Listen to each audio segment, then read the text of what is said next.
The December wind cut through Dust Hollow like a butcher's knife, carrying ice crystals that stung exposed skin and froze breath into white clouds. Eliza May Hartley pulled her threadbare shawl tighter around her shoulders. Though it did little against the Wyoming cold, her stomach had stopped growling hours ago. Now it just ached with a hollow persistence that made her dizzy. She'd been walking since dawn, her boots already worn thin when she'd left Kansas, now split at the seams, letting in snow with each step.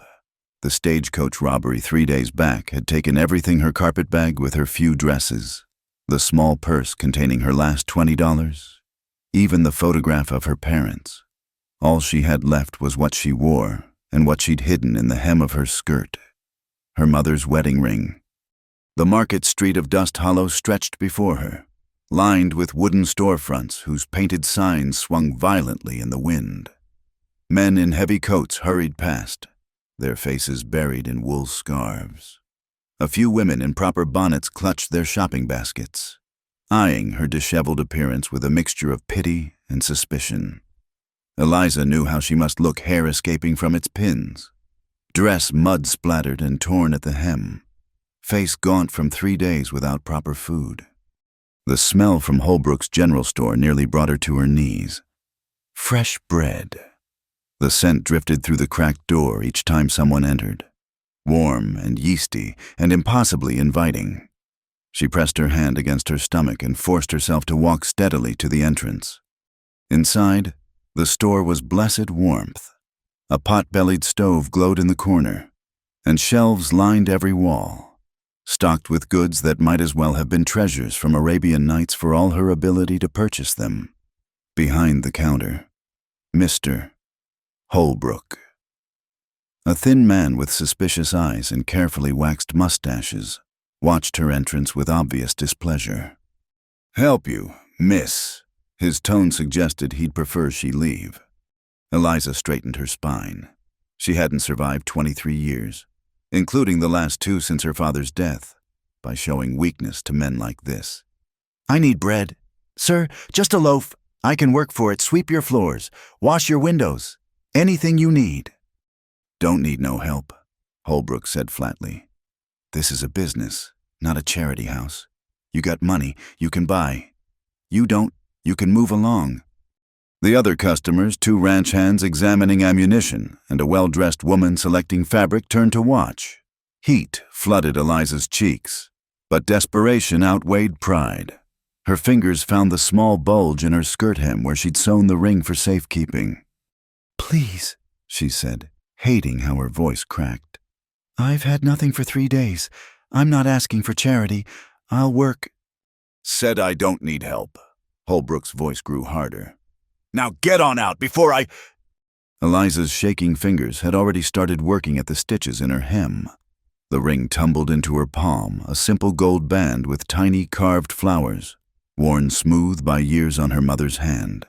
It was the last thing her father had given her mother, saved for through seasons of scarce crops and hard winters. Her mother had pressed it into Eliza's hand on her deathbed, whispering that it would see her through the hardest times. This seemed hard enough. "I have this," she said, placing it on the counter. The small clink it made seemed to echo in the suddenly quiet store. "It's real gold. It's worth more than a loaf of bread, worth more than—" "She ain't trading nothing." The voice came from behind her, deep and steady as distant thunder. "Put that bread in her hand, I'll pay." Eliza turned to see a man filling the doorway, snow still dusting the shoulders of his long duster coat. He was tall enough that he had to duck slightly coming through the door with shoulders that suggested years of hard labor. Dark hair showed beneath his worn Stetson, and several days' worth of stubble shadowed a jaw that looked carved from granite. But it was his eyes that held her gray as winter sky, steady and calm and showing none of the pity she'd dreaded seeing. Jesse Holt had been in town exactly 4 hours, long enough to sell 3 horses to the army post and resupply his dwindling stores. He'd been reaching for the door handle when he'd seen her through the window, back straight despite obvious exhaustion, chin lifted with a pride that sat oddly with her ragged appearance. He'd heard Holbrook's dismissal, seen her fingers shake as she worked at her skirt hem. And when that ring had hit the counter, when he'd seen the desperate resolution in her movements, something in his chest had tightened like a fist. He strode to the counter now, his spurs ringing against the floorboards. From his vest pocket, he pulled out several coins and set them down with deliberate firmness. "The bread," he said to Holbrook, "and throw in some of that cheese and dried beef while you're at it." Holbrook's mustaches twitched. "Now, Jesse, I don't want no trouble in my store." "No trouble," Jesse said mildly. But something in his tone made the shopkeeper's protests die. "Just a man buying supplies. That's what you're in business for, isn't it?" As Holbrook grudgingly began wrapping the requested items, Jesse turned to Eliza. Up close, he could see the purple shadows under her eyes, the way she swayed slightly on her feet. Her face might have been pretty once, would be again with food and rest, but now it was all sharp angles and determination. "Put your ring away," he said quietly. "Don't trade history for hunger." Eliza's fingers closed around the ring so tightly her knuckles went white. "I don't need your pity," she said, though her voice shook. "I'm not some helpless—" "Never said you were." Jesse accepted the wrapped bundle from Holbrook and held it out to her. "But that ring's got meaning beyond its weight in gold. Keep it." She stared at the bundle, then at him, suspicion warring with hunger in her eyes. "What do you want for it?" "Not a thing. Nobody gives something for nothing." Jesse's mouth quirked in what might have been a smile. "Then consider it an investment in not having to watch someone collapse on Main Street. Bad for the town's reputation." Eliza wanted to argue more pride demanded it, but the smell of the bread was overwhelming. Her hands moved of their own accord, taking the bundle, clutching it like she feared he might snatch it back. "I'll pay you back," she said fiercely. "Every penny, with interest." "If it makes you feel better," Jesse said, touching his hat brim. He turned to leave, then paused. "You got somewhere to weather this storm?" The question hung in the air. Eliza lifted her chin. "I'll manage." "Course you will." This time, his smile was definite, though small. "But if you find yourself needing to get out of the wind, there's an old line shack about a quarter-mile past the livery stable. South side of town, door sticks some, but the roof's solid." He was gone before she could respond, leaving her standing in the warm store with her arms full of food and her mind full of questions. The other customers gradually returned to their business, though the woman buying fabric shot her a look that was half sympathy, half warning. Outside, the snow had thickened, turning the world white and strange. Eliza found a sheltered spot between two buildings and tore into the bread with shaking hands, forcing herself to eat slowly despite her body's demands. The cheese was sharp and good, the dried beef salty and satisfying. She saved half of everything, wrapping it carefully in the brown paper. As she ate, she thought about the tall stranger. Jesse. The shopkeeper had called him. He'd paid for her food without flourish or ceremony, like it was the most natural thing in the world. His clothes marked him as a working man, a cowhand or horse trader, probably not someone with money to throw around on strange women's meals. "Don't trade history for hunger," he'd said, as if he understood what that ring meant, as if he knew about holding on to the last piece of someone you'd loved.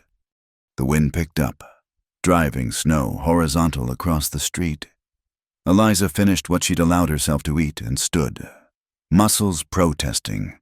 She had two choices: try to find work and lodging before nightfall, or investigate this line shack the stranger had mentioned.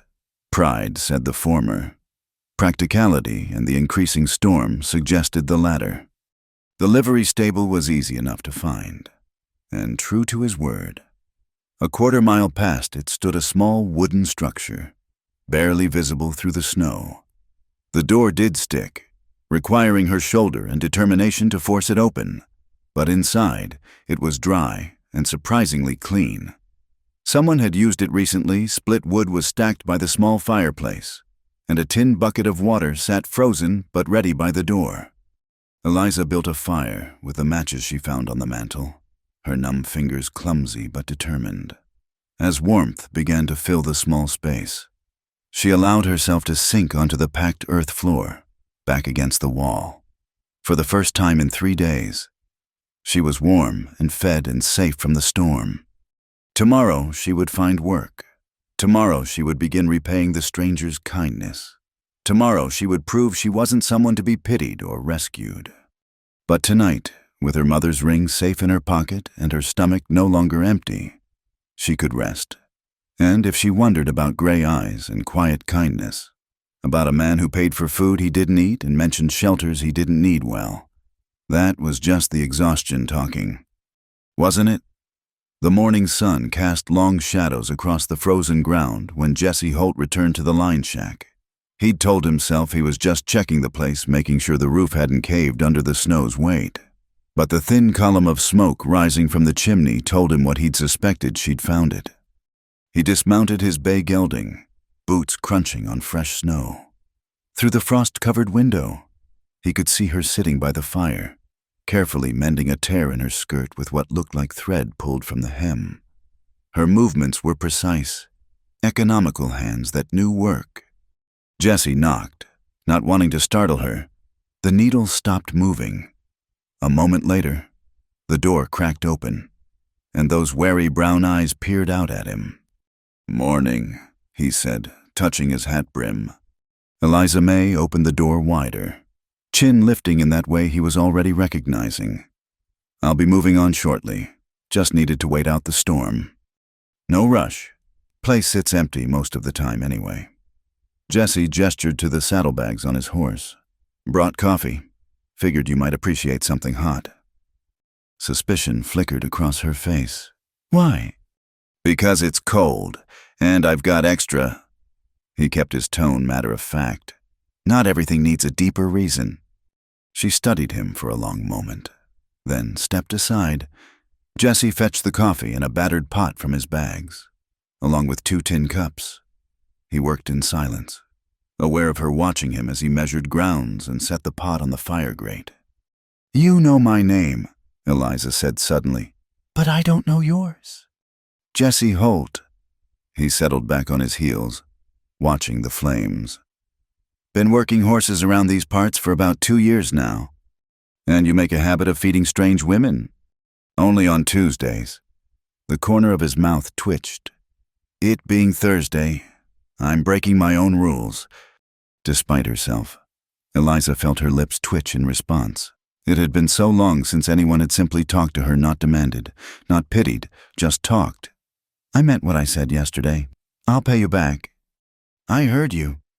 Jesse poured the now ready coffee, handing her a cup. "Question is, you planning to stay in Dust Hollow long enough to do it?" "If there's work to be found." "Might be, Mrs. Chen at the boarding house has been looking for kitchen help. Chinese lady. Runs a clean place. Fair, too, which is more than most offer." Eliza wrapped her hands around the hot cup, savoring the warmth. "Why are you helping me?" Jesse was quiet long enough that she thought he wouldn't answer. When he spoke, his voice was low. "You're not a debt. You're not a burden. You're just someone who needed a hand. Sometimes that's all the reason a man needs. Most men want something in return. I'm not most men." The simple statement hung between them. Eliza found herself studying his profile, the weathered skin that spoke of years under the sun, the steady way he held himself, the calloused hands that handled the coffee pot with surprising gentleness. There was something solid about him, like an oak tree that had weathered enough storms to know it could survive more. "This Mrs. Chen," Eliza said finally. "She really hiring?" "As of yesterday, yes, lost her last girl to marriage." Jesse pulled a folded paper from his vest pocket. "Drew you a map. Boarding house is on 2nd Street, blue shutters. Tell her I sent you." Eliza took the paper, their fingers brushing briefly. His hands were warm. "And what will she think? You sending strange women to her door?" "That I've got good judgment and character." Jesse stood, joints protesting the cold morning. "Best get there early. She starts cooking at dawn. Might appreciate help with the breakfast crowd." He moved toward the door, then paused. From his coat pocket, he withdrew something wrapped in brown paper. Almost forgot. Picked these up at the mercantile. Eliza unwrapped the package to find a pair of thick wool socks. Practical, necessary, exactly what she needed with her boots falling apart. Her throat tightened. I can't. Sure you can. Man can't have people freezing to death because of pride. Bad for business. Jesse touched his hat again. Door stick's on the way out too. Give it a good shove. He was gone before she could form a proper response, leaving only the lingering warmth of coffee and kindness. Eliza sat for a long moment, holding the socks, feeling their weight soft and substantial and real. When was the last time someone had noticed what she needed without her having to beg for it?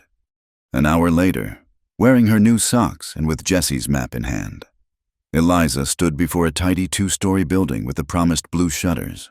The smell of fresh baking wafted from the windows, and she could hear the clatter of dishes inside.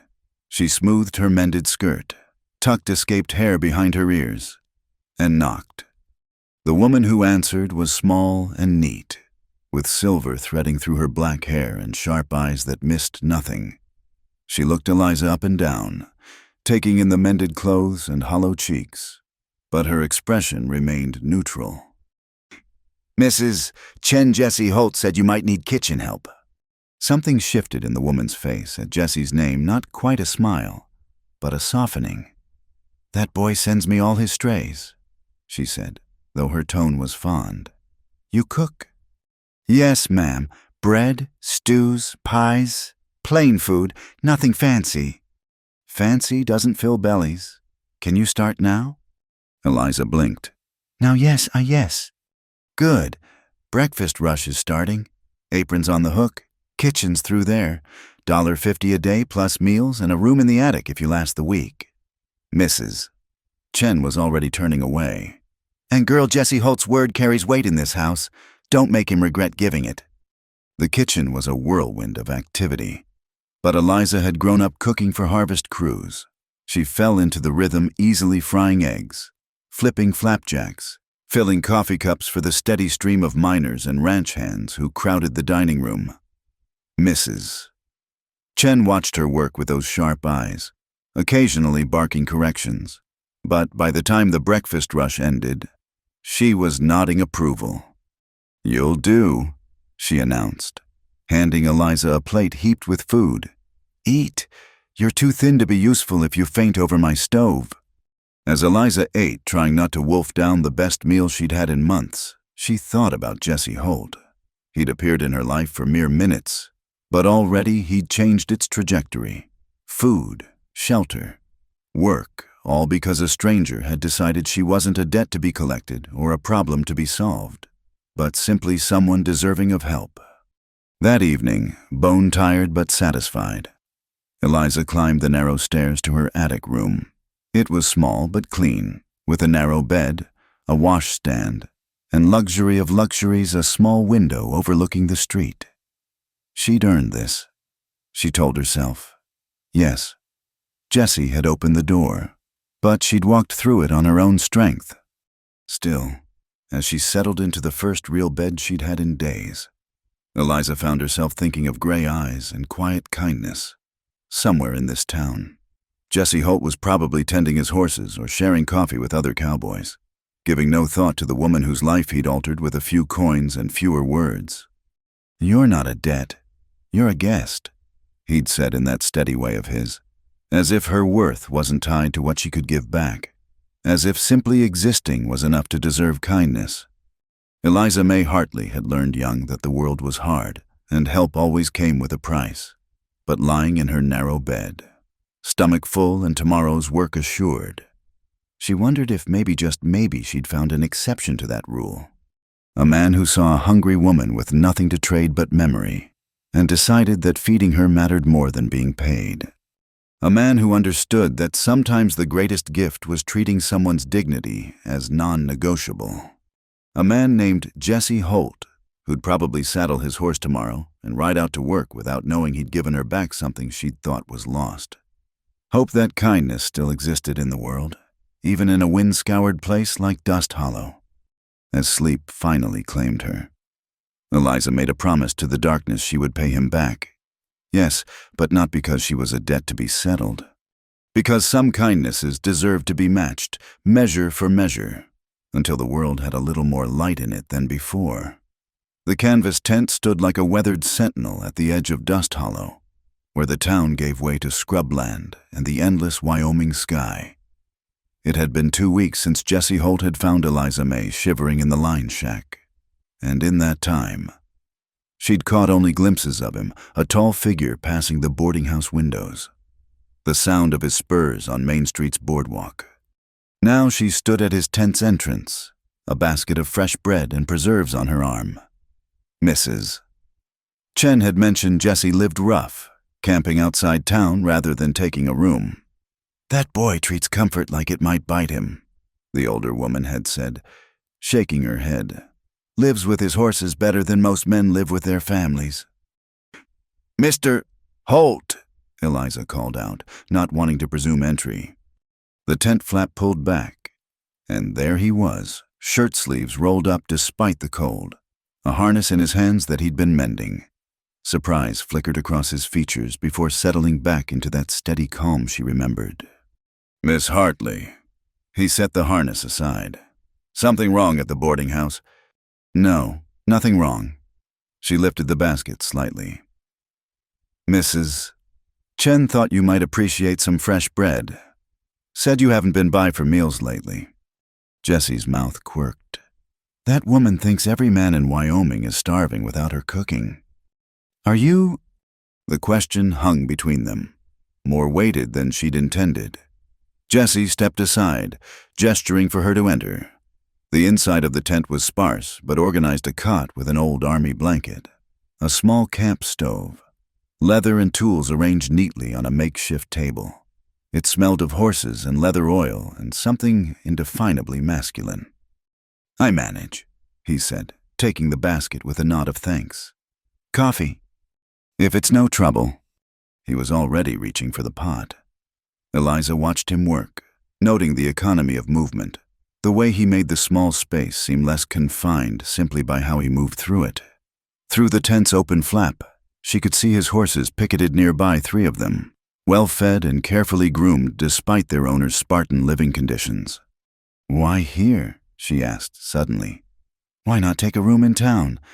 Jesse poured coffee into 2 battered cups, handing her one before settling onto a 3-legged stool. "Got trapped in a burning barn once. Roof came down, blocked the door. Nearly didn't make it out." He said it matter-of-factly, like discussing the weather. "Ever since, walls make me itchy. Need to see sky." Eliza absorbed this, remembering her own nights of sleeping rough, the way fear could make even shelter feel like a trap. "I understand. Figured you might." He unwrapped the bread, inhaling appreciatively. "This you're baking?" "Started helping Mrs. Chen with it this week. She says I have good hands for dough." "Lady knows her business." Jesse tore off a piece, spreading it with preserves. "You settling in all right?" "Well enough. The work's steady. Room's warm." Eliza hesitated, then forged ahead. "I've saved $4 toward what I owe you." Jesse's hand stilled. "Told you there was no debt. And I told you I pay what I owe." She pulled the coins from her pocket, setting them on his makeshift table with quiet determination. "It's not the full amount yet, but—" "No." The word was gentle but final. Jesse pushed the coins back toward her. "You want to square things, take that money and buy yourself new boots. Yours won't last another month." Heat flooded Eliza's cheeks. "That's not I don't need." "Miss Hartley." Jesse leaned forward, elbows on his knees, gray eyes serious. "Pride's a fine thing. Keeps a person's spine straight when the world wants to bend it. But pride that won't accept freely given help, that's just stubbornness wearing a prettier dress." "You don't understand," Eliza said, her voice tight. "I've been taking care of myself since I was 16. I don't know how to owe someone." "Good thing you don't owe me then." Jesse straightened, reaching for the harness he'd been working on. But if it helps you sleep better, think of it this way: you're helping Mrs. Chen, who's been like family to me since I came to Dust Hollow. That makes us square in my book. Eliza watched his hands work the leather, strong and sure. There was something calming about it, the steady rhythm of useful work. She said you send people to her, strays. She called us. A smile ghosted across his features. Mrs. Chen collects people like some folks collect stamps. Lost my first job here. She fed me for a week until I found another. Never asked for anything back except that I send others her way if they needed help. So you're paying forward her kindness. Just keeping the wheel turning. Jesse tested the harness's strength, satisfied. World's hard enough without folks making it harder. They sat in comfortable silence for a moment, sipping coffee and listening to the horses shift and blow outside. Eliza found herself relaxing in a way she hadn't in years. There was something about Jesse Holt that made stillness feel safe rather than vulnerable. "Can I ask you something?" she said eventually. Jesse nodded, attention still on his work.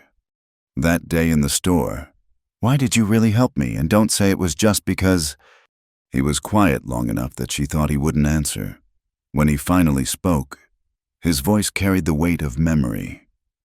"Had a sister once, Sarah, younger than me by 6 years, smart as a whip, stubborn as a mule.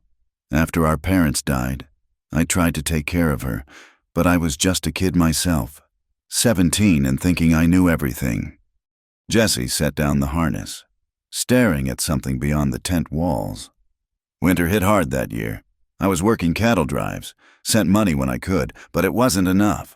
She was too proud to ask for more help, too stubborn to let anyone see her struggling.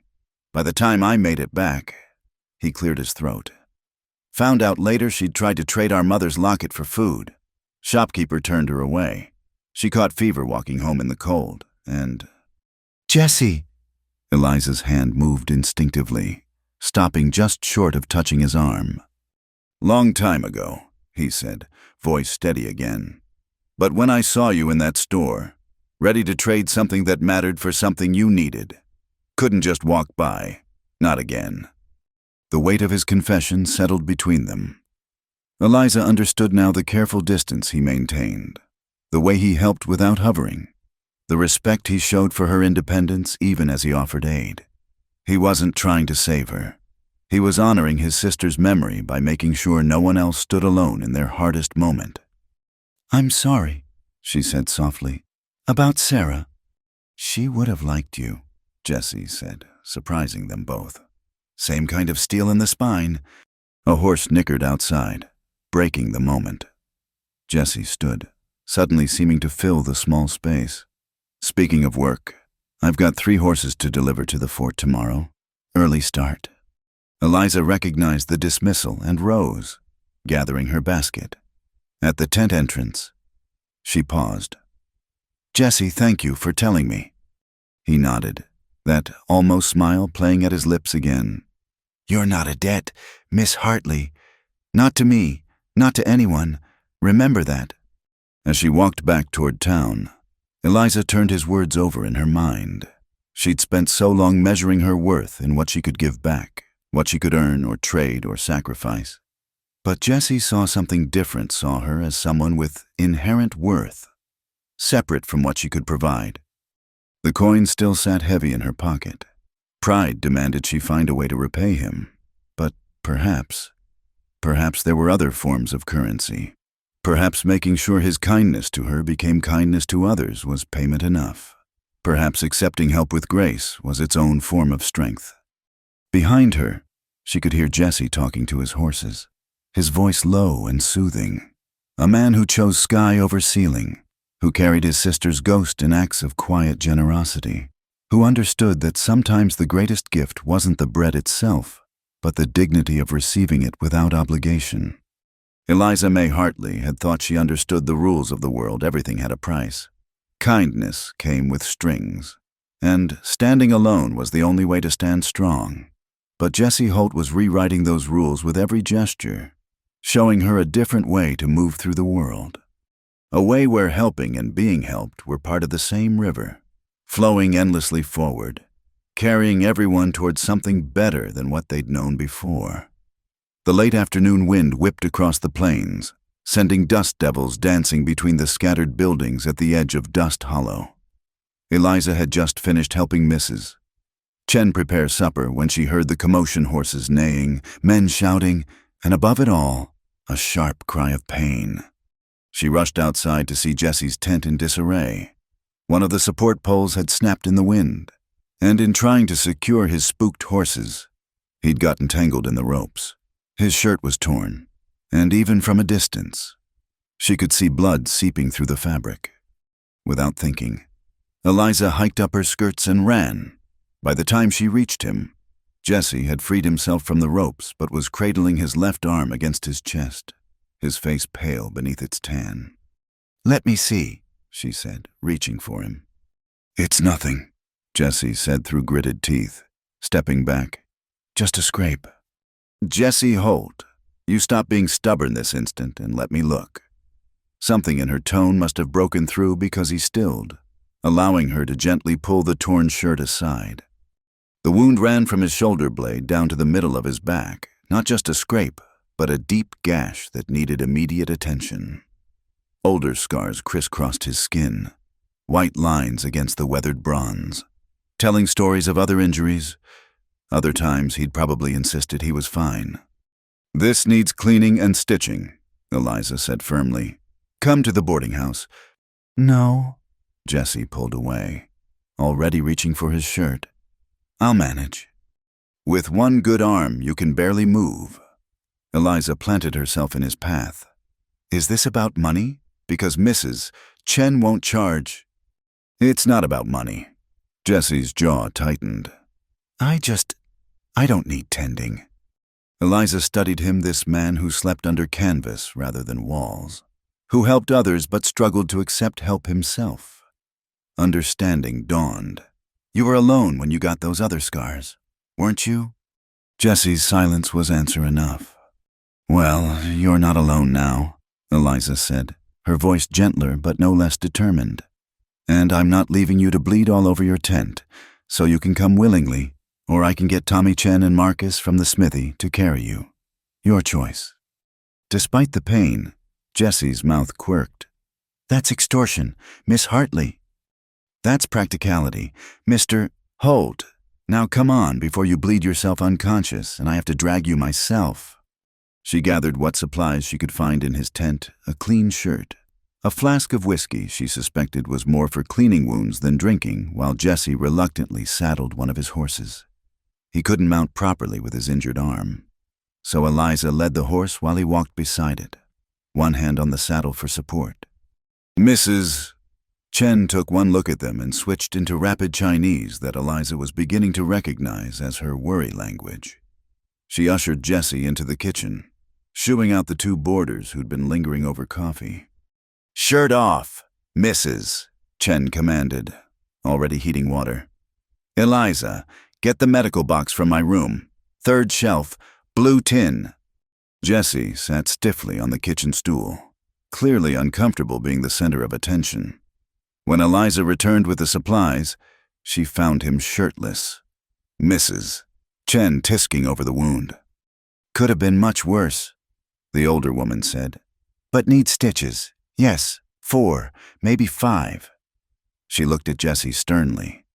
"You sit still, or I make it 6. As Mrs.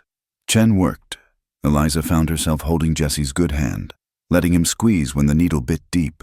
His palm was calloused and warm, and she tried not to think about how natural it felt to offer this simple comfort. "There, Mrs." Chen said finally, tying off the last stitch. "Keep it clean. Change the bandage daily. Eliza will help." "I can manage," Jesse began. "You can manage to tear the stitches reaching for things you shouldn't, Mrs." Chen interrupted. 2 weeks minimum before you use that arm properly. Eliza, make sure he listens." She bustled out, muttering about stubborn cowboys, leaving Eliza to help Jesse into the clean shirt. The kitchen felt suddenly small, intimate. She was acutely aware of the warmth radiating from his skin, the way his breathing changed when she accidentally brushed the bandage. "Thank you," Jessie said quietly as she fastened the last button. "I'm not good at this, being helped." "I noticed." Eliza busied herself cleaning up the medical supplies. "Can I ask why?" Jessie was quiet so long she thought he wouldn't answer. "Spent 3 months with a Confederate patrol during the war. Got separated from my unit, took a bullet in the side. They said they'd leave me with a doctor at the next town." His voice was carefully neutral. "They left me in a barn instead. Figured a Union soldier wasn't worth the trouble." Eliza's hand stilled. "How did you survive?" "Learned to tend my own wounds. Learned not to count on anyone else being there." He stood carefully, testing his balance. "Been doing fine on my own since—" "Surviving isn't the same as living," Eliza said softly. "And being strong doesn't mean you have to be alone." Jessie looked at her then, really looked at her, and something shifted in his expression. Sarah used to say something similar. "Sarah sounds like she was wise." "Wiser than her fool brother, that's certain." Jessie moved toward the door, then paused. "The tent's damaged. I'll need to repair it before tonight." "You'll do no such thing." Eliza crossed her arms. "You're staying here tonight, Mrs. Chen has an empty room.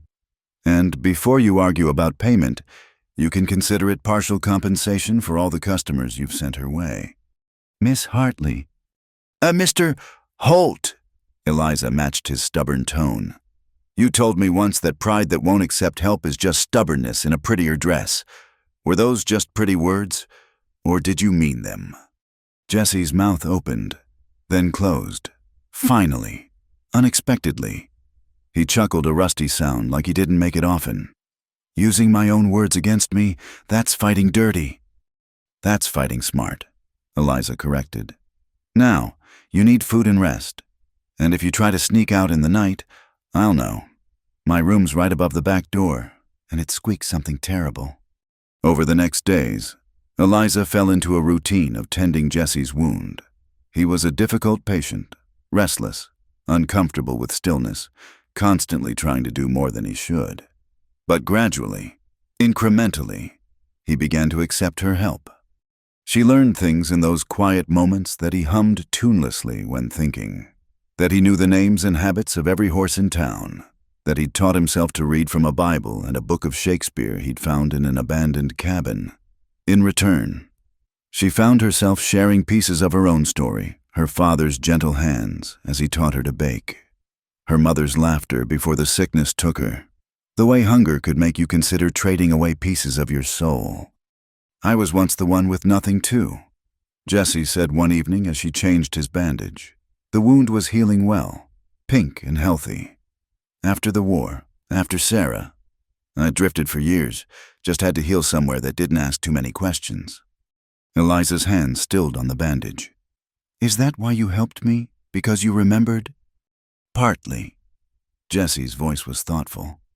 "But mostly because somewhere along the way, I figured out that helping others helped me too, made the world feel less empty." She finished securing the bandage, her fingers lingering perhaps a moment longer than necessary.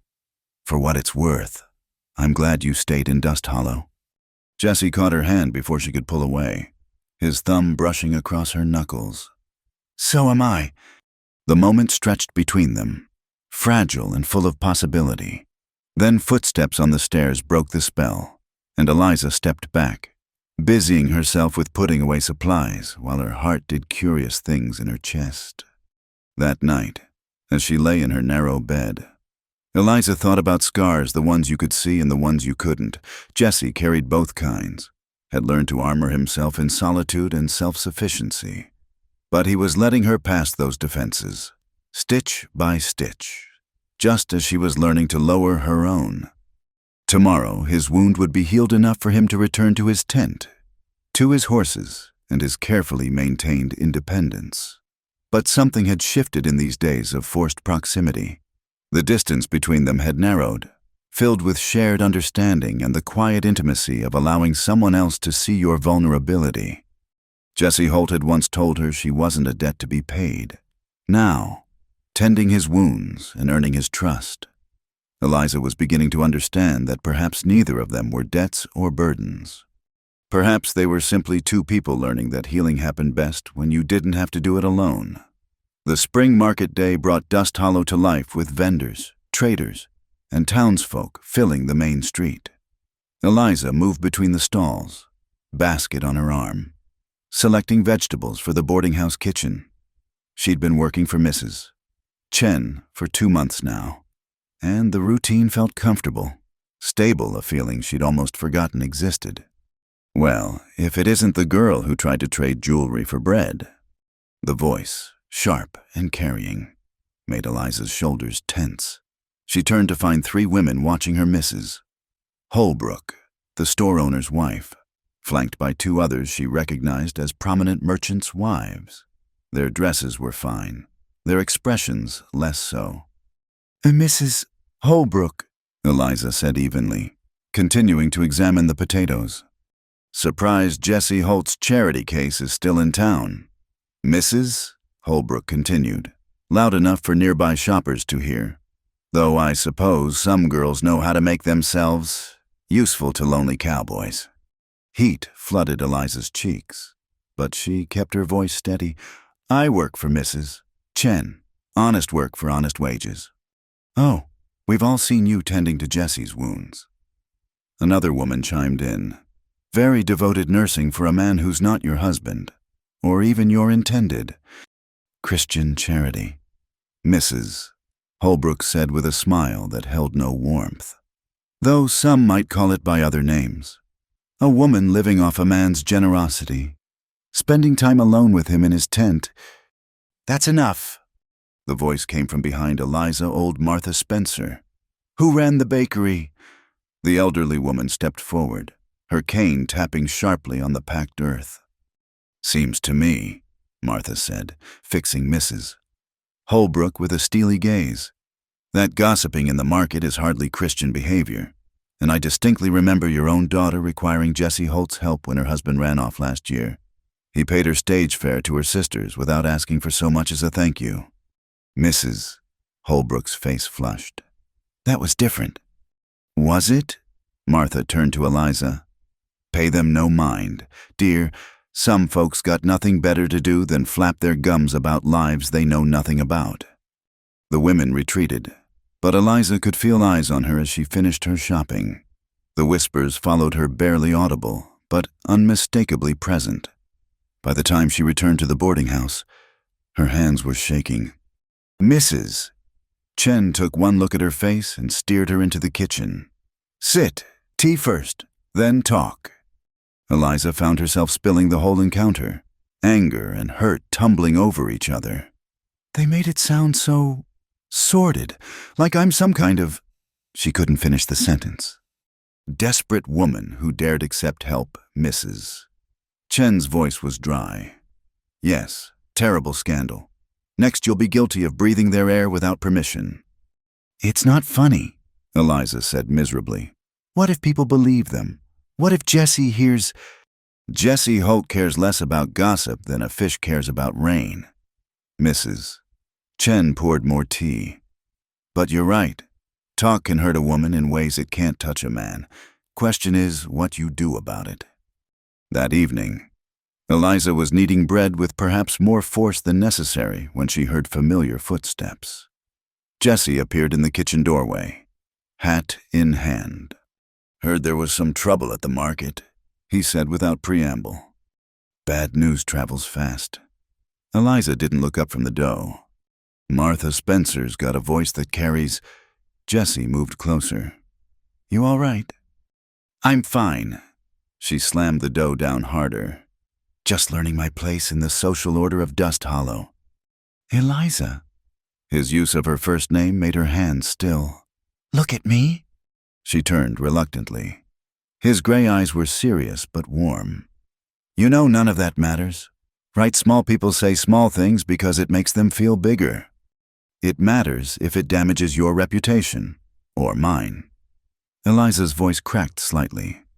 "I won't be the reason people speak ill of you. People have been speaking ill of me since I rode into town sleeping under stars instead of a proper roof. Jesse said, "Never troubled me before." "This is different." "Is it because some bored merchants' wives decided to make you their target?" Jesse set his hat on the table, running a hand through his hair. "Eliza, you've worked honest since the day you arrived, fed half the town from this kitchen, helped folks who needed it. That's what matters." "But they said—" "I know what they said." His jaw tightened. "Also know that Tom Holbrook owes 3 months' rent on his store to the bank. Know that Mrs. Pritchard's husband drinks away half his earnings. Know plenty of things I could say, if I was the type to trade in gossip." He met her eyes. "But I'm not, and neither are you." Eliza felt tears prick her eyes. "Sometimes I think it would be easier if I just kept walking that first day, found another town." "Maybe," Jessie said quietly. "But then Mrs. Chen would still be short-handed. Martha wouldn't have anyone to trade recipes with, and I'd—" He paused, something shifting in his expression. "I'd still be believing that keeping distance was the same as keeping safe." The words hung between them, weighted with meaning. Eliza found herself moving closer, drawn by something she couldn't name. "Jesse?" "There's something else," he said, reaching into his vest pocket. "Been meaning to give this back." He pulled out her mother's ring. Eliza gasped. "How did you? I sewed that back into my hem." "Found it on the floor of the line shack that first morning. Thread must have been loose." Jesse held it out. "Figured you'd want it back, but then you were so proud about not taking charity. I wasn't sure how to return it without making you feel like I'd been keeping secrets." "You've had it all this time." "Kept meaning to find the right moment." He placed it in her palm, closing her fingers around it gently. "Your mother's ring shouldn't live in a hem. Eliza, history that precious deserves to be worn." Eliza stared at the ring, then at him, this man who'd kept her treasure safe, who defended her against gossip, who saw her worth when the world wanted to diminish it. "I don't know what to say." "Then don't say anything." Jessie squeezed her hand once before releasing it. "Just don't let them chase you off. Dust Hollow's better with you in it." He retrieved his hat and headed for the door, pausing at the threshold. "Oh, and Eliza, next time someone suggests you're living off my charity, you might mention that I've been paying Mrs. Chen for those medical supplies you used on my back. Fair's fair." After he left, Eliza stood in the kitchen, ring clutched in her hand. Mrs. Chen appeared in the doorway, having clearly been eavesdropping. "Still thinking of leaving?" the older woman asked.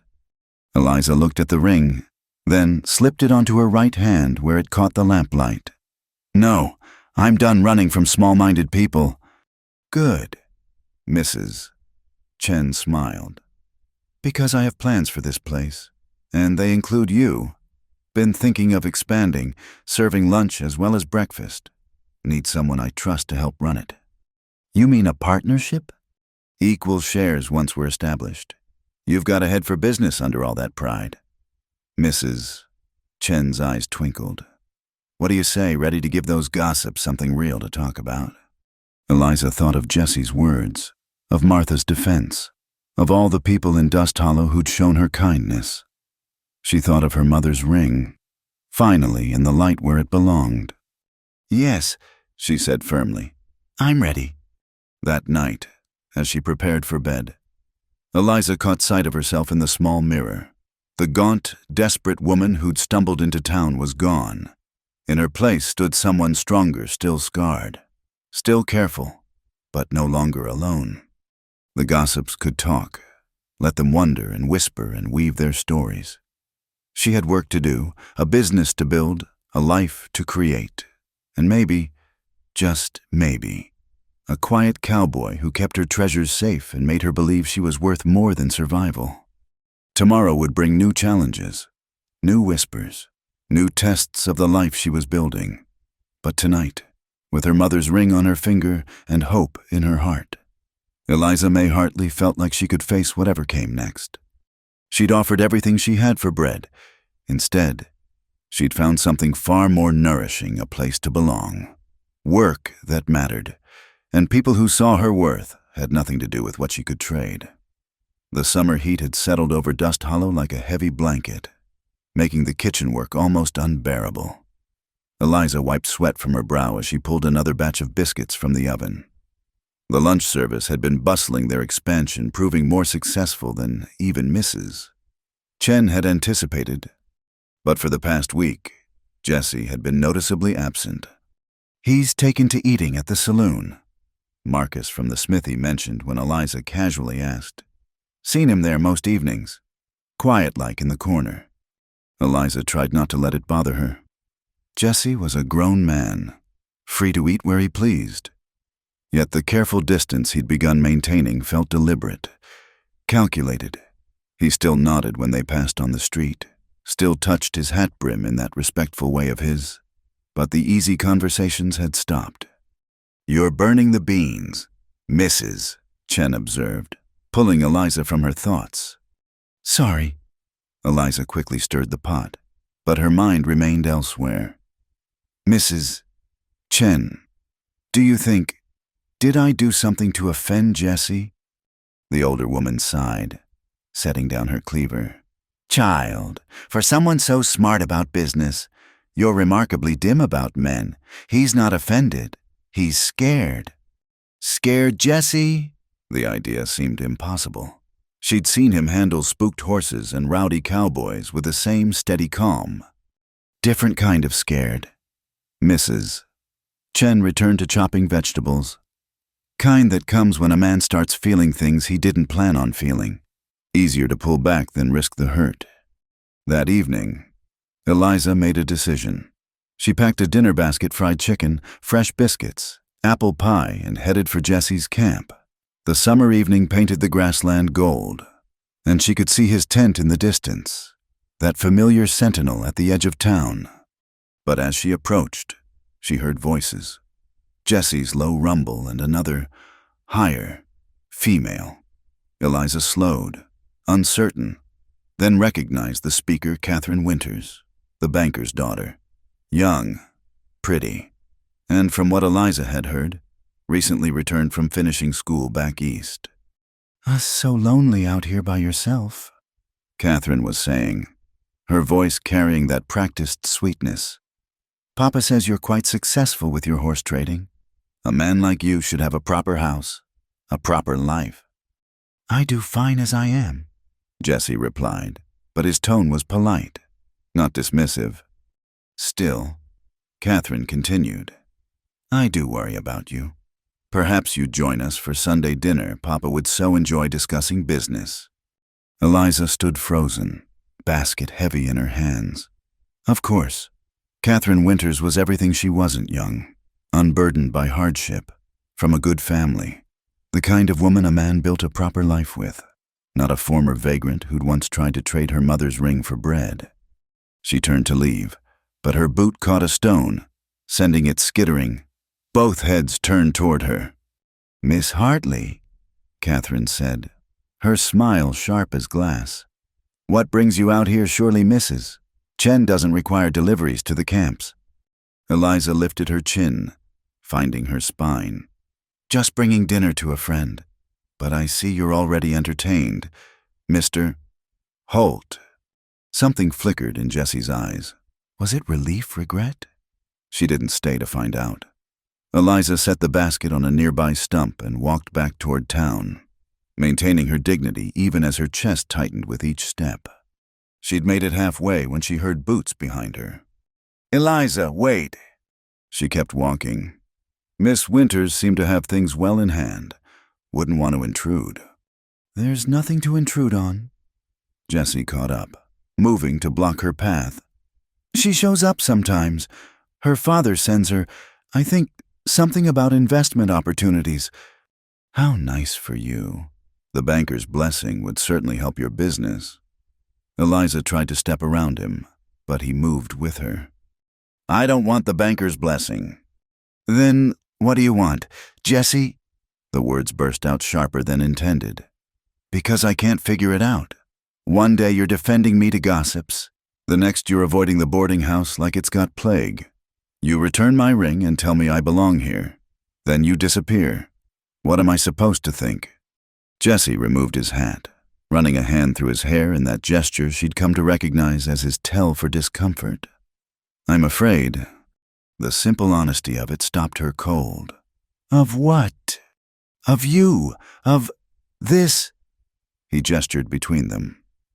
Eliza, I'm no good at this. I've spent years keeping people at arm's length. It's safer, cleaner. Nobody gets hurt when you don't let them close enough to matter. Is that what I am close enough to matter? You know you are. The words were quiet, but certain. That first day, in the store I told myself I was just helping someone in need. Same as I'd done dozens of times. But then you showed up at my tent with bread and determination. And you kept showing up, stitching my wounds and challenging my words, and making me remember what it felt like to want something more than just the next job, the next town. Eliza's anger began to ebb, replaced by something softer, more dangerous. So you started pulling away? Seemed smarter than the alternative. Jesse's smile was rueful. Then Catherine started coming around, and her father started talking about partnerships and settling down. And all I could think was how none of it felt right, because she looks at me and sees an opportunity. You look at me and see. He paused, searching for words. You see me, just me, and that's terrifying. You think I'm not scared? Eliza stepped closer. I came to this town with nothing but desperation and a ring I was ready to trade. I'd built walls so high I couldn't see over them anymore. Then you came along and made me believe I was worth more than surviving. Do you know how frightening that is? To hope again. They stood there in the fading light. Two people who'd learned too well how to be alone, trying to figure out how to be together. I'm not good at this, Jesse repeated.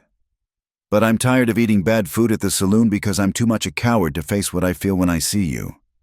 Despite everything, Eliza felt her lips twitch. The food is terrible there. Terrible, he agreed.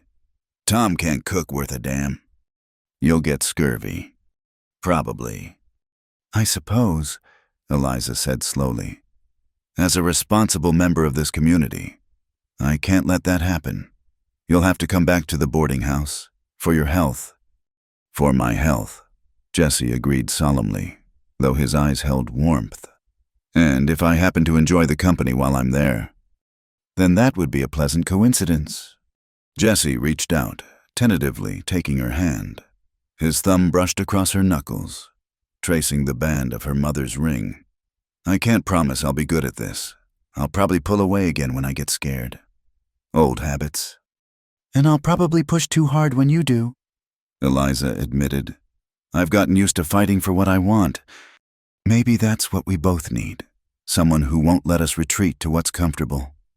Jessie squeezed her hand gently. Think we can figure it out? I think, Eliza said, that two people who've learned to survive alone might be exactly the right ones to learn how to live together. As they walked back toward town, hands linked, the basket retrieved and shared between them. Eliza caught sight of Catherine Winters heading back toward the banker's grand house. The younger woman's expression was sour, but Eliza felt no satisfaction in it. Catherine would find her proper match, someone who wanted what she offered. But Jessie complicated, scarred. Stubborn Jessie, he was hers to figure out, just as she was his. You know there'll be more gossip, Jessie said as they reached the boarding house. Let them talk. Eliza pulled him toward the kitchen door. Mrs. Chen saved you supper. Real food, not whatever poison Tom's serving. Bossy, Jessie observed, but he followed willingly enough. You'll get used to it. I'm counting on it. As they entered the warm kitchen, Mrs. Chen looked up from her account books with a knowing smile. About time, she said simply, then returned to her figures as if Jessie hadn't been absent for a week, as if Eliza's eyes weren't bright with unshed tears of relief, as if two damaged people hadn't just taken the first tentative steps toward healing each other. Sometimes the most profound changes happen just like that, not with grand declarations, but with quiet returns, gentle admissions, and the simple act of showing up even when fear counseled retreat. Especially then. The rain had been falling for 3 days straight, turning Dust Hollow's streets into rivers of mud and making tempers run short. Eliza sat in the boarding house parlor, mending a tablecloth while thunder rolled across the plains. Jessie occupied the chair across from her, working oil into a bridle with methodical strokes. It had become their evening ritual these past weeks, this comfortable silence punctuated by the pop of the fire and the scratch of needle through fabric. Sometimes they talked, sometimes they didn't, but always there was this sense of peace that Eliza had never expected to find with another person. "My father was a carpenter," she said suddenly, surprising herself. The words had been building behind her teeth for days, demanding release. "Back in Kansas, built half the houses in our county with these big, gentle hands." Jessie's movement slowed, but didn't stop, giving her space to continue. "He was so proud of those hands. 'These feed you, little bird,' he'd say, holding them up. 'These keep you warm and safe.' And they did, for 16 years. Eliza's needle paused. Then the winter of 71 came. "Bad year," Jessie murmured.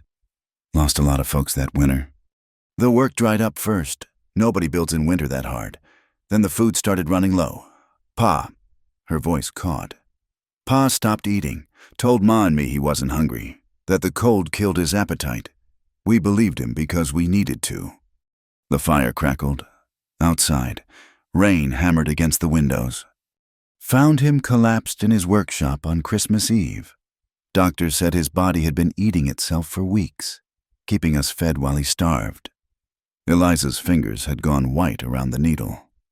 "He died 2 days later. His last words were asking if we had enough firewood." "Eliza," Jessie set aside the bridle. "That ring," she continued, needing to finish now that she'd started. "He'd bought it for Ma with his first earnings as a journeyman. She wore it every day after he died, like she could keep him close that way. When she passed the next spring, heart gave out, doctor said. But I knew better. She pressed it into my hand, said it would see me through the hard times." "And you almost traded it for bread." Understanding colored Jessie's voice. I thought that's what they would want, for me to survive. Whatever the cost." Eliza finally looked up, meeting his steady gaze. "But you stopped me.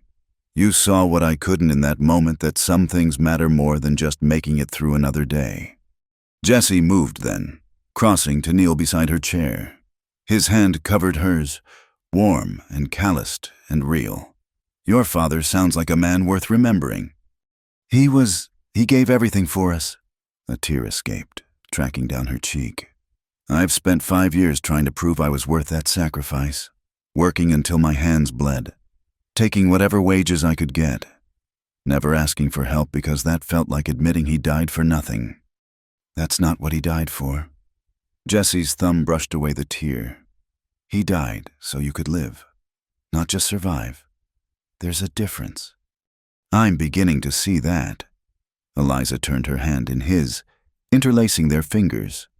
"When I watch you with your horses, the way you gentle them without breaking their spirit, that's what you did for me. Isn't it showed me I could accept kindness without losing my strength?" Jessie's smile was soft, private.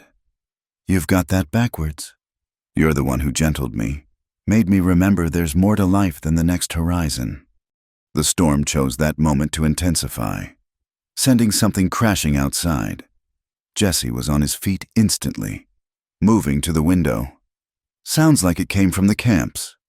They grabbed coats and lanterns, stepping into the wild night. The rain hit like cold needles, soaking through their clothes in seconds. Other boarders joined them, following the sounds of distress toward the edge of town. Jessie's tent lay in ruins, one of the massive cottonwoods having split in the storm and crushed it completely. His belongings were scattered, soaking in the mud, and 2 of his 3 horses had broken free in panic. "The horses," Jessie said, already moving. They'll run themselves to death in this weather." What followed was organized chaos. The men split up to search for the horses while the women gathered what they could salvage from the destroyed camp.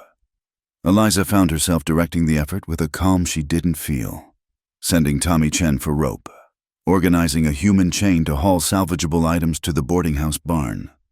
It was past midnight when Jesse returned, leading both horses. He was limping, covered in mud, and had a gash on his forehead that mixed blood with rainwater, but the horses were safe. "Let me see," Eliza said, reaching for his face. "It's nothing." "Jesse Holt, we've had this conversation." Her tone brooked no argument. "Inside, now." In the kitchen, by lamplight, she cleaned the wound with gentle efficiency. Jesse sat still under her ministrations, but she could see the loss in his eyes as he catalogued what the storm had taken. His tent, his carefully maintained independence, his separation from the world, all of it scattered like his belongings in the mud. "You'll stay here," she said as she placed the final bandage. "Mrs. Chen has that room available." "I can't." "You can and you will."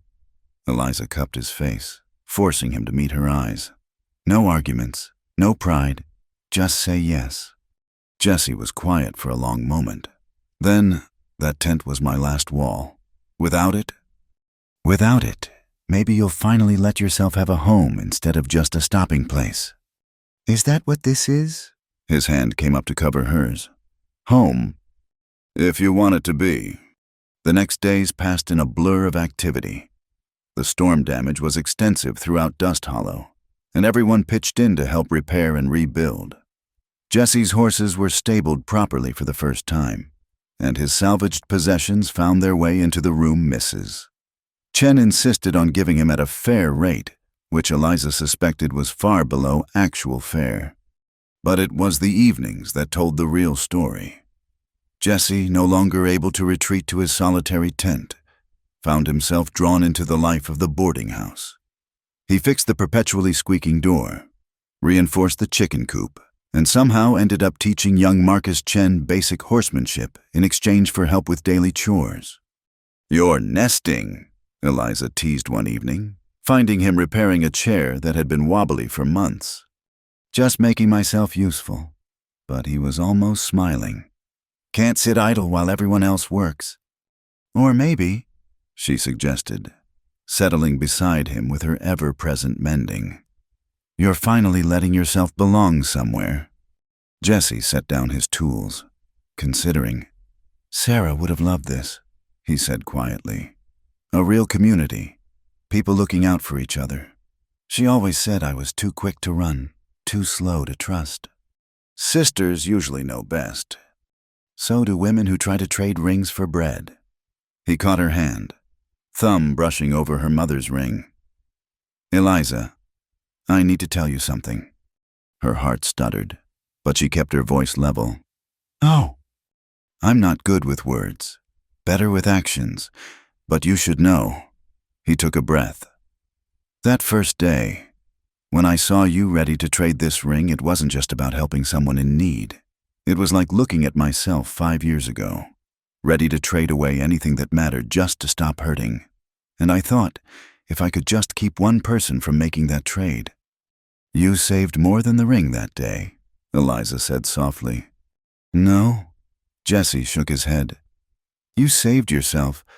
I just offered another option, same as you've been doing for me these past months, showing me there's another way to live besides alone." The boarding house had gone quiet around them. Other residents retired for the night, in the lamplight, with rain pattering gently against windows and the chair half mended between them. Eliza felt the world narrow to just this moment, this man, this fragile and growing thing between them. "So what happens now?" she asked. "No more tent to retreat to, no more walls to maintain." Jesse's smile was answer enough, but he spoke anyway. Now I figure out what home feels like. Maybe fix a few more chairs, court a woman properly instead of running scared every time she gets too close." "Court." Eliza's eyebrows rose. "That's a mighty formal word. Mr. Holt." Figured you deserved formal flowers and Sunday walks and all that proper nonsense." He was definitely smiling now. "Unless you prefer the improper kind." "I prefer the honest kind," Eliza said, leaning closer. "The kind where two people who've learned to stand alone figure out how to stand together. No pretense, no games, just us." "I can do that." Jessie's hand found hers again, a touch that was becoming as natural as breathing. "Might take some practice. Good thing we've got time." Outside, the storm was gentling, moving on to trouble other places, but inside the boarding house kitchen, two souls who'd weathered their own storms sat in comfortable closeness, understanding that sometimes losing your walls was the only way to find your home. The smoke was visible from Main Street, a black column rising against the autumn sky. Eliza had been serving the lunch crowd when someone shouted fire, and everyone rushed outside. Her heart stopped when she realized the direction the old campground where several transient workers had set up temporary shelters. Jessie was already running, and she followed without hesitation. By the time they reached the camp, flames were consuming two of the makeshift structures, threatening to spread to the others. Men were forming bucket brigades, but the October wind was driving the fire faster than they could fight it. "The water barrels!" Jessie shouted, pointing to the supply wagon. "Get them over here!" What followed was controlled chaos. Eliza found herself coordinating the evacuation of belongings while Jessie and the other men fought the flames. She grabbed blankets, tools, precious photographs, anything that could be saved from the advancing fire. Her dress singed and her hands blackened with soot, but she didn't stop. "There's someone in there!" A woman's scream cut through the roar. "Old Samuel, he can't walk good!" Without thinking, Jessie plunged toward the burning structure. Eliza's heart lodged in her throat as she watched him disappear into the smoke. Seconds stretched like hours before he emerged, half carrying, half dragging an elderly man whose leg was twisted from an old injury. The fire was finally contained an hour later, leaving 3 structures completely destroyed and several others damaged. The camp residents, mostly older workers who couldn't afford proper lodging, stood in shocked clusters, their few possessions reduced to ash. "We'll make room at the boarding house." "Mrs." Chen announced, appearing with an authority that brooked no argument. "No one sleeps cold tonight." As the crowd began organizing temporary shelter, Eliza noticed Jessie standing apart, his right arm held stiffly against his side. She approached quietly, recognizing the signs of hidden injury. "How bad?" she asked simply. "Just singed," but sweat beaded his forehead despite the cool air. "Let me see. Eliza? Now, Jessie?" He reluctantly shrugged out of his shirt, revealing angry burns along his forearm and shoulder. Nothing life-threatening, but painful enough to make her wince. "You foolish, brave man," she murmured, already cataloging what supplies she'd need. "Couldn't leave him."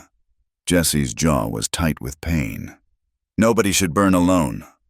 Back at the boarding house, Eliza tended his burns with the same gentle efficiency she'd shown months ago with his back injury. But this time was different. This time, her hands trembled slightly as she worked, the image of him disappearing into flames too fresh. "You're angry," Jessie observed, studying her face. "I'm terrified," Eliza corrected, smoothing salve over a particularly nasty burn. "Do you have any idea what went through my mind when you ran into that fire?" "The same thing that went through mine when I saw you grabbing burning debris to clear a path." His good hand caught hers. "We're quite a pair, aren't we?" Despite her fear and anger, Eliza felt her lips twitch. "Mrs. Chen says we're both too stubborn to have good sense." "Mrs. Chen is a wise woman." Over the next days, the boarding house overflowed with displaced camp residents. Eliza threw herself into organizing the relief efforts, coordinating meals, finding clothing, helping people salvage what they could from the ruins. Jessie, despite his burns, worked alongside her, using his connections to secure lumber and supplies for rebuilding. It was during this chaos that Harrison Pike arrived. Eliza recognized the type immediately: smooth talker. Expensive clothes. The kind of man who saw opportunity in others' misfortune. He claimed to represent a group of civic-minded investors, interested in purchasing the camp land for proper development. It's prime real estate. Pike explained to the gathered camp residents. Worth far more than these temporary structures. We're prepared to offer a fair price to help you all relocate somewhere more suitable. Suitable meaning somewhere you don't have to see us. Old Samuel muttered. Pike's smile never wavered. Progress requires difficult choices. But think of the opportunities: new businesses, proper buildings. Dust Hollow could become a real town instead of a way station. It is a real town, Eliza said, stepping forward. These people are what make it real. Their work, their lives, their community. Pike's gaze dismissed her as unimportant. I'm sure the lady means well, but business decisions require practical thinking, not sentiment. The lady, Jesse said, his voice carrying that dangerous quiet Eliza had rarely heard. Runs one of the most successful establishments in town. I'd say she understands practical thinking just fine. And you are? Someone who knows that land's not technically for sale. Jesse moved to stand beside Eliza. Campgrounds held in trust by the town charter. Can't be sold without unanimous consent from the residents. Pike's expression soured. Technicalities can be adjusted for the right price. Not in my town, Martha Spencer said, appearing with several other longtime residents. We've seen your type before. Mr. Pike, coming in after tragedy, waving money and promises, but Dust Hollow takes care of its own. What followed was a remarkable display of community solidarity. Within hours, donations poured in: lumber from the mill, tools from the smithy, labor from anyone with free hands. The banker, perhaps influenced by his daughter's failed pursuit of Jesse, even offered low-interest loans for rebuilding. Pike left town the next morning, muttering about backward frontier stubbornness. As the rebuilding began, Eliza found a quiet moment with Jesse beside the water trough. His burns were healing well, leaving new scars to join the old ones. That was well done, she said, knowing about the town charter. Jesse's smile was sheepish. May have spent some time reading up on local law. Figured if I was putting down roots, might as well understand the soil. Putting down roots? Eliza's heart skipped. Is that what you're doing? Been thinking about it. He turned to face her fully. Eliza, I've been running for so long I forgot what staying felt like. But these past months, working beside you, building something instead of just passing through, it feels right.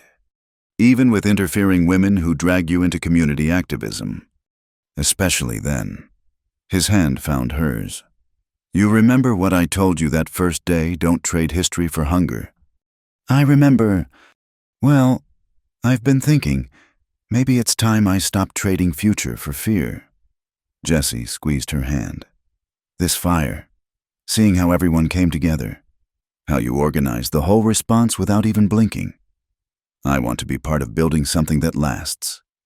With you. Eliza's breath caught. Jesse Holt, are you actually saying what I think you're saying? Probably not as pretty as it should be said. He pulled something from his pocket, a small, simple ring of braided horsehair and silver. It's not fancy. Made it myself from tail hair from that first horse I sold here. But I figured, well, you've got your mother's ring for history. Maybe this could be for the future. The ring was rough, clearly crafted by hands more used to leather than jewelry. It was imperfect and earnest and absolutely perfect. You made this? Eliza's voice was barely a whisper.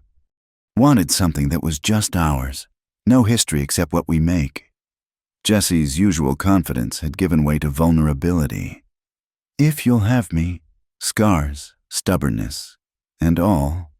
Eliza thought of all the reasons she'd learned to stand alone, all the walls she'd built, all the times she'd chosen survival over hope. Then she looked at this man who'd seen her at her lowest and called her guest instead of burden, who'd protected her dignity while teaching her that accepting help wasn't weakness. "Yes," she said simply, letting him slide the handmade ring onto her finger beside her mother's band. "Yes, to all of it, scars, stubbornness, and whatever comes next." Jesse's kiss was gentle, mindful of the watching camp residents who'd started cheering when they parted. Eliza saw old Samuel wiping his eyes with his sleeve. "About time," Mrs. Chen called out. "Now maybe you two can stop dancing around each other and help finish raising these walls." As they returned to work, Eliza caught Jesse's hand. "You know what this means. No more running. You're stuck with me in this whole messy, wonderful community." "Wouldn't have it any other way," Jesse replied, pressing a kiss to her soot-stained temple. "Besides, someone needs to keep you from charging into burning buildings." "Pot, meet kettle," Eliza shot back, but she was smiling. The sun was setting by the time they called a halt to the day's work. 3 new structures were already taking shape where Ash had been that morning. It was more than rebuilding, it was a statement. Dust Hollow would not be bought, burned out, or pushed aside. And in the middle of it all, 2 people who'd learned to survive alone were finally learning to thrive together, their future as intertwined as the horsehair and silver on Eliza's finger. The letter arrived on a Tuesday morning, carried by a dust-covered rider who looked like he'd pushed hard across the territory. Richard Carmichael, owner of the Golden Fork restaurant in Denver, wanted to speak with the talented chef who's transformed Chen's boarding house into a culinary destination. Eliza read the letter 3 times before the words sank in. An offer, a real offer, from one of Denver's finest establishments. The salary mentioned was more than she'd make in 2 years in Dust Hollow. "Well, Mrs., Chen asked, having read over her shoulder with characteristic nosiness, "it's what you've worked for. Isn't it recognition, security, a chance at something bigger?" I need to think." Eliza folded the letter carefully, her mind spinning.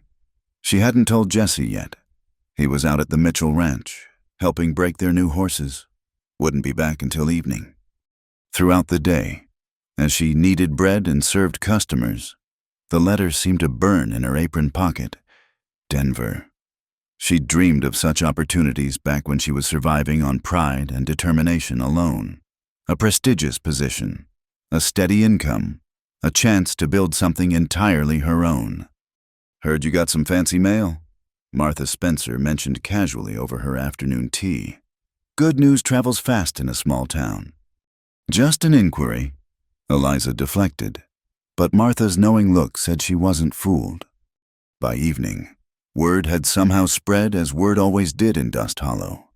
When Jesse returned, dusty and tired from his day with the horses, she could see in his eyes that he'd heard. They walked out to the old campground, now rebuilt with sturdy structures that would weather the coming winter. The sun was setting, painting the plains in shades of gold and crimson. "Denver, huh?" Jesse said finally, his voice carefully neutral. "You heard."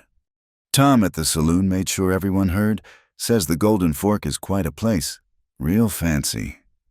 He picked up a stone, turning it over in his hands. "It's a good opportunity." "It is." Eliza watched his profile, trying to read the thoughts behind his steady expression. "The salary alone would change everything." "Everything," the word hung between them, heavy with meaning. "Jesse, I haven't decided anything. I wanted to talk to you first."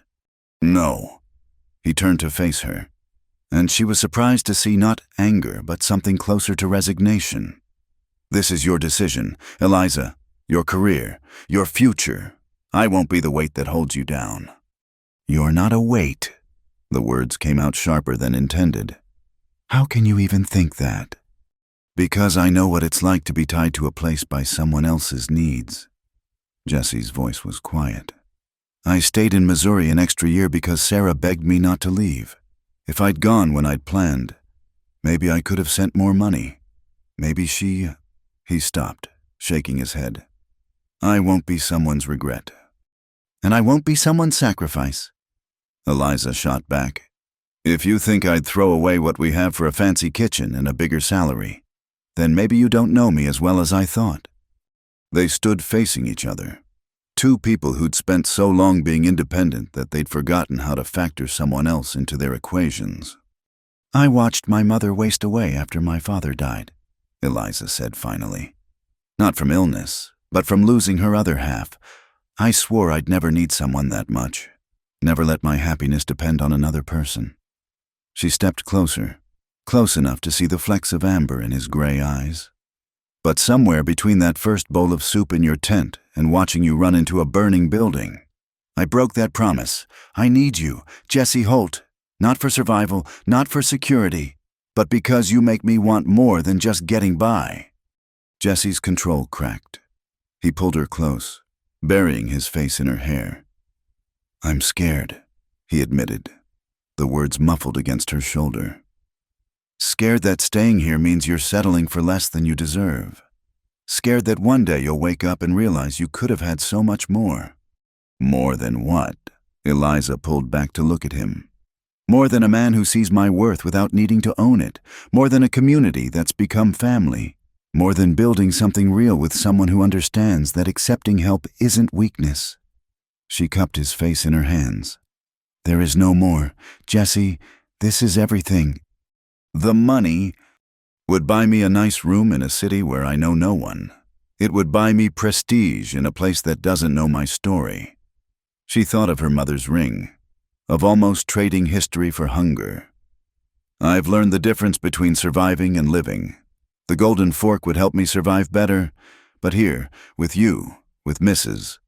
Chen and Martha, and even cranky old Samuel here I'm living. Jesse studied her face, searching for doubt, for regret, finding none. He asked, You're sure? I'm sure. Eliza smiled, feeling lighter than she had all day. Besides, I have plans for the boarding house. Mrs. Chen and I have been discussing expansion, maybe a proper restaurant addition. Who needs Denver when we can build something extraordinary right here?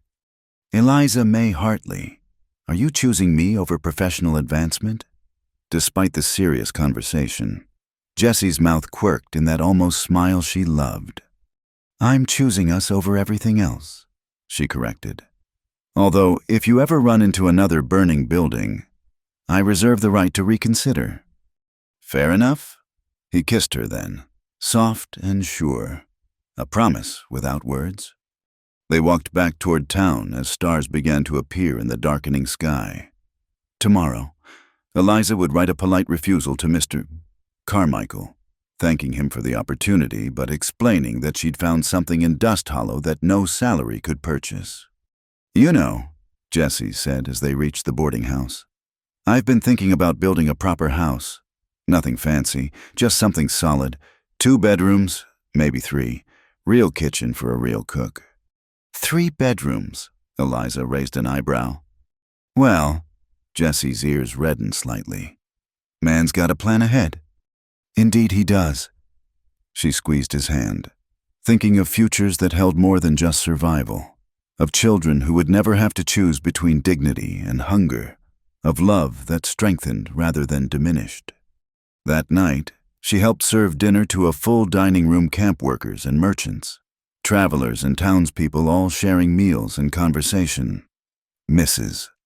Chen caught her eye and nodded toward a young woman at the corner table, thin and travel-worn, counting coins with the careful precision of someone watching every penny. Eliza prepared a generous plate and approached the table. Evening, Miss. First time in Dust Hollow. The woman looked up with wary eyes. Just passing through. I was told meals here were reasonable. First meals on the house for travelers. Eliza lied smoothly, setting down the plate. Tradition. And if you're looking for work, we're hiring, good wages, clean room, honest employment. She saw Jesse watching from across the room, that soft pride in his eyes that never failed to warm her. This was what mattered, not the prestige of Denver or the promise of a bigger salary, but the ability to pass on the kindness that had saved her. Later, as she showed the grateful woman to a small room. "Just until you get settled." Eliza touched the 2 rings on her finger, one carrying history, one promising future. She'd once been willing to trade the first for bread. Now she understood that some things were beyond price: dignity freely given, help freely offered, love freely chosen. "Thank you," the woman whispered, clutching a bundle that probably held everything she owned. "You're not a charity case," Eliza said, echoing words that had changed her life. "You're a guest. There's a difference." As she descended the stairs, she found Jesse waiting at the bottom, holding 2 cups of coffee. "Thought you might need this." "You know me well." "Getting there." He handed her a cup, their fingers brushing in a touch that still sent warmth through her. "No regrets about Denver." Eliza thought about the letter, already relegated to kindling for tomorrow's stove fire. "Not one, although—" She grinned. "I might insist on input on that house you're planning. 3 bedrooms seems ambitious." "Woman's got to have ambition," Jesse agreed solemnly. "Among other things. Such as—" "Good aim with a coffee pot, steady hands for wound tending, and the ability to turn a stubborn horse trader into a man who believes in staying put." Sounds like a tall order. "Good thing I know just the woman for the job." They stood there in the warm light spilling from the kitchen, coffee cooling in their hands, surrounded by the quiet bustle of a boarding house that had become home. Tomorrow would bring new challenges, meals to cook, expansion plans to discuss, a community to continue building. But tonight, Eliza May Hartley knew exactly where she belonged, right here, in a frontier town that had taught her the difference between surviving and thriving, beside a man who'd shown her that strength could include softness, that independence didn't require isolation. She'd once offered her ring for bread, desperate and alone. Now she wore 2 rings and had a banquet of possibilities before her, all because a quiet cowboy had looked at her and seen not a transaction, but a human being worthy of unconditional kindness. Some trades, she'd learned, were beyond measure, some gifts beyond price, and some choices, despite all logic suggesting otherwise, were really no choice at all. The first snow of winter dusted Dust Hollow like flour on a baker's table. Eliza stood in the doorway of their newly finished house, watching Jesse split firewood in the yard.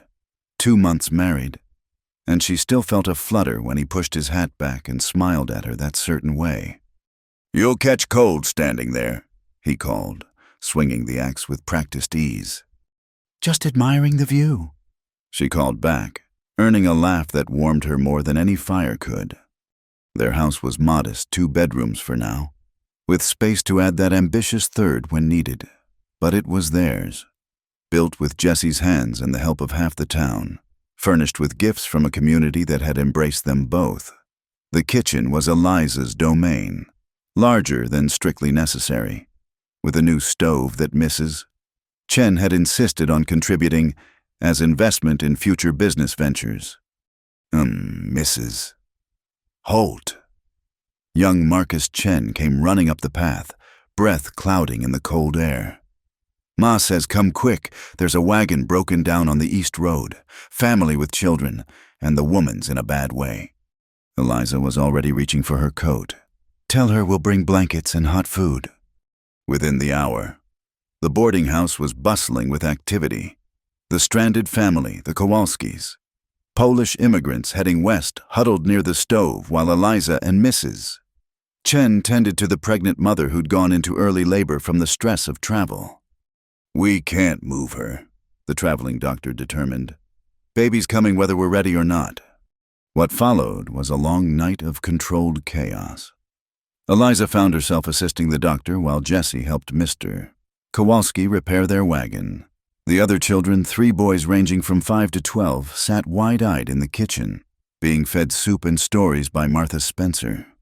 "You've done this before," the doctor observed as Eliza efficiently prepared clean linens. "Helped my mother with neighbor women back in Kansas," she replied. "Birth doesn't wait for perfect circumstances." Near dawn, the cry of a healthy baby girl filled the boarding house, Mrs. Kowalski wept with relief and exhaustion, clutching her daughter while her husband pressed coins into the doctor's hands. The room, the food. Mr. Kowalski said in heavily accented English, turning to Mrs. Chen and Eliza. How much do we owe? Eliza glanced at Jesse, who'd just come in from securing their repaired wagon. He gave an almost imperceptible nod. They'd developed their own language in these months together. First baby born at Chen's boarding house stays free, Eliza said with a straight face. Old tradition. Brings luck to the establishment. Mrs. Chen caught on immediately. Oh yes, very old tradition. From my grandmother's time. The gratitude in the family's faces was payment enough. They stayed 3 more days, until mother and baby were strong enough to travel. On their last morning, Mrs. Kowalski pressed something into Eliza's hands, a small wooden bird, intricately carved. My husband makes them, she explained shyly. Is not much, but from our hands to yours, for kindness. After they left, Eliza placed the bird on the mantel next to a growing collection of such tokens, a horseshoe from a grateful ranch hand, pressed flowers from a traveling teacher, a small painted rock from Samuel's grandson. Each one a story, a life touched, a kindness remembered. We're building quite a museum, Jesse observed, adding wood to the fire. We're building quite a life, Eliza corrected, settling beside him on their worn but comfortable sofa. A knock interrupted their quiet moment. Jesse opened the door to find Catherine Winters, the banker's daughter who'd once pursued him. She looked different, older, tired, her fine dress wrinkled from travel. Jesse, she said, then noticed Eliza. Mrs. Holt, I need help. They brought her inside, served her tea, and waited. The story came in fits and starts, a marriage to a Denver businessman that had turned sour, debts discovered after his death, property seized, nowhere to turn. Father won't take me back, Catherine said, staring into her cup. Says I made my choice. And maybe I did, but I remembered how you helped people here, how you don't judge. I thought maybe... There's always room for someone willing to work, Eliza said gently. Mrs. Chen needs help with the expansion. Can you cook? I can learn. Catherine's voice was small. I can learn anything if it means a fresh start. Later, as they walked Catherine to the boarding house, Jesse murmured, That was generous. She wasn't always kind to you. Neither was the world. Once, Eliza replied, but you showed me kindness anyway. It's just keeping the wheel turning. The weeks passed in a comfortable rhythm. Their house became a gathering place, Jesse teaching young men horse handling in the barn, Eliza hosting cooking lessons in her spacious kitchen. The boarding house expansion was coming along well, with Catherine proving surprisingly adept at both cooking and accounts. One evening, as snow fell thick outside, Eliza felt a flutter in her belly that had nothing to do with the baby kicking. She'd been sure for weeks now, but had waited for the right moment to tell Jesse.